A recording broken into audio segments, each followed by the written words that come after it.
అందరికీ షలోం. ప్రార్థన. లోకాశలను శరీరాశలను దహించి వేస్తున్న నీ అగ్నికై ఎలోహిం మీకు స్తోత్రం. మరణాన్ని గెలిచే ఆత్మకై యెషువా మసీహా మీకు స్తోత్రం. నడిపించే నీ అగ్నికై అదోనాయి మీకు స్తోత్రం. పరలోక అగ్నికై హషేం మీకు స్తోత్రం. ఆది అపోస్తలులపై దిగి వచ్చిన అగ్నికై యెషువా మసీహా మీకు స్తోత్రం. మేడగది అనుభవం ఇచ్చిన అగ్నికై యెషువా మసీహా మీకు స్తోత్రం. పవిత్రమైన నీ పాదాలకై తండ్రి మీకు స్తోత్రం. స్వస్థత ఇచ్చుచున్న పాదాలకై యెషువా మసీహా మీకు స్తోత్రం. పాపం తీసి పరిశుద్ధంగా చేర్చిన నీ పాదాలకై యెషువా మసీహా మీకు స్తోత్రం. ఆశీర్వాదంగా చేస్తున్న నీ పాదాలకై తండ్రి మీకు స్తోత్రం. విడుదల చేయుచున్న నీ పాదాలకై యెషువా మసీహా మీకు స్తోత్రం.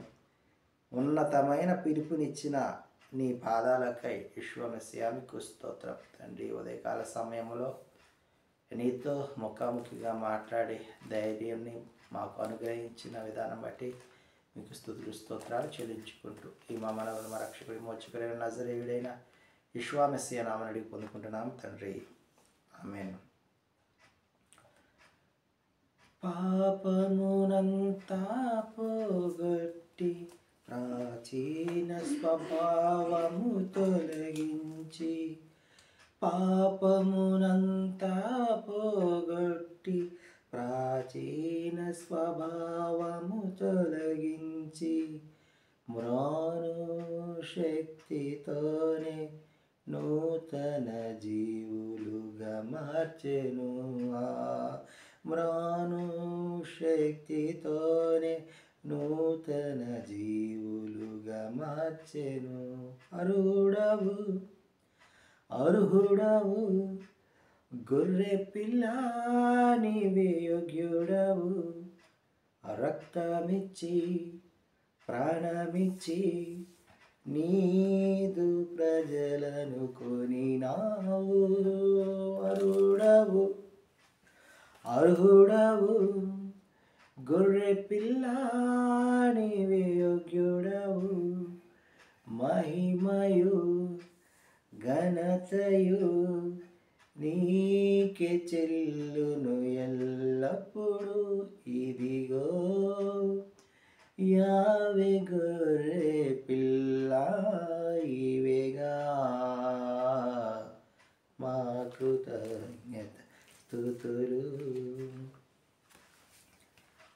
ద్వితీయోపదేశకాండము 34వ అధ్యాయాన్ని మనం ధ్యానించుకుంటున్నాం. మోషే గారు మోయాబు మైదానము నుండి ఎరుకో ఎదురుగానున్న పిస్గా కొండ వరకు పోయి నెబో శిఖరముల మీదకు ఎక్కినప్పుడు అక్కడ తండ్రి వారు హషేం వారు మోషేకు దాను వరకు గిలాదు దేశమంతయు, నఫ్తాలి దేశమంతయు, ఎఫ్రాయిము మనష్షే దేశములను మరియు యోదా దక్షిణ ప్రాంతమును కూడా చూపిస్తూ సోయా వరకు ఈత చెట్లు గల ఎరుకో లోయ చుట్టూ ఉన్న మైదానములో ఉన్న ఈత చెట్లను మొత్తం సమస్తమును మోషే గారికి చూపించినట్లుగా మనం ఇక్కడ చూస్తూ ఉన్నాం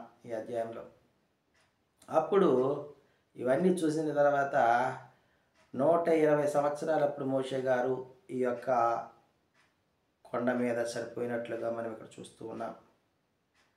అయితే ఇదంతా కూడా మోషే గారు చనిపోకముందే హషేం వారు మీ పితరులకు ప్రమాణం చేసినటువంటి దేశం ఏదంటే ఇదేనని, అబ్రాహాము ఇస్సాకు యాకోబులకు ప్రమాణం చేసిన దేశం, వాగ్దాన దేశం ఇదేనని మోషే గారికి చూపించి, ఆ తర్వాత మరి మోషే గారు ఆయన యొద్దకు తండ్రి యొద్దకు చేరుకున్నట్లుగా మనం ఇక్కడ చూస్తూ ఉన్నాం. ఆయన చనిపోయినప్పుడు మోషే చనిపోయినప్పుడు ఆయనకి దృష్టిమాంద్యము లేదు. 120 సంవత్సరాలప్పుడు సత్తువ తగ్గలేదు. అయినా కానీ మరి హషేం వారి వద్దకు కొనుక్కోబడ్డారు మోషే గారు. మోషే తన చేతులను యెహోషువ మీద ఉంచెను గనుక యెహోషువ జ్ఞానాత్మపూర్ణుడుగా అయ్యి ఇజ్రాయేలీని నడిపించడానికి మరి జ్ఞానాన్ని సంపాదించుకున్నట్లుగా మనం ఇక్కడ చూస్తూ ఉన్నాం. మోషే వంటి ప్రవక్త ఇదివరకు పుట్టలేదు అని ఈ లేఖన భాగ్యంలో మనకు తెలియజేస్తూ ఉన్నాడు. కాబట్టి నేను తర్వాత చేస్తాను, నేను రిటైర్మెంట్ తర్వాత చేస్తాను అని అనుకోకుండా ఎలోహిం యొక్క పనిని నీకు సత్తువ ఉన్నప్పుడే, నీకు బలం ఉన్నప్పుడే చేయగల మనస్సు కలిగి ఉండాలని ఈ అధ్యాయం ద్వారా మనం తెలుసుకుంటూ ఉన్నాం. మోషే గారు అదే విధంగా ఉన్నారు. మరి నీవు నేను ఆ విధంగా ఉన్నామా? మోషే గారి లెక్క సత్తువత కలిగి ఉన్నప్పుడు, బలము కలిగి ఉన్నప్పుడు, ధనం కలిగి ఉన్నప్పుడు మనము హషేం వారిని ఎలోహిం మార్గములను అనుసరించేవాడిగా ఉన్నామా లేదా అని ఏదైనా పరీక్షించుకోవాలని, ఆ విధంగా పరీక్షించుకున్నట్లయితే మన జీవితంలో ధన్యమవుతాయని, ఆశీర్వదింపబడతాయని ఈ కొన్ని మాటలు ఎలోహిం వారు మన వెనుకలో ఫలింపచేయనుగాక. ఆమేన్.